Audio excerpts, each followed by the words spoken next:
Hi, I'm Nick Smith, licensed physical therapist and strength and conditioning coach, and today I want to talk about how to warm up your glutes. The reason why the glutes are so important is because they have so much potential for power.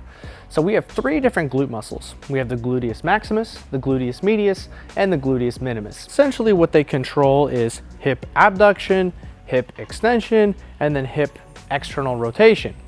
And all of those are supposed to be able to match equally with the internal rotators of our hip and the adductors, which are our groin muscles. So we want to make sure that we have a good balance between the stabilizing actions of the abductors and the adductors. And that's what allows our knees to be in a good position when we're weight bearing, and to make sure that we keep ourselves pain-free and hopefully out of injury. So one of the movements that I really like to do, and I'm going to give you a slight twist to it, we call this a fire hydrant. So traditionally in a fire hydrant, we get into quadruped position, and what most people focus on is the leg that's moving. So we'll start here and we'll open up, and we combined hip abduction, hip extension, and hip external rotation, bringing our knee into a rotational diagonal. On this leg, it would be my 8 o'clock. Now, what I really like to emphasize is not so much this one, but making sure that we also train the glutes in their stabilizing action. So what makes this a super fire hydrant, and I gleaned this nice little pearl from Brett Contreras, but this is something that I've included in almost all of my programs for myself, and I love it. So what we're gonna do is, this leg is still gonna be performing the same action, but we're gonna make sure that this one is also getting included. So the way that we're gonna do that is we're gonna offset and we're gonna shift away from this knee.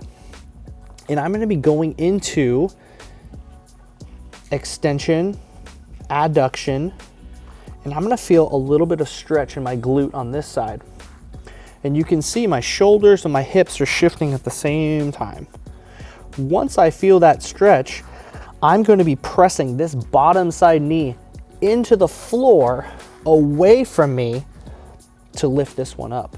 So I'm going to rock away, drive my knee in, and perform the fire hydrant.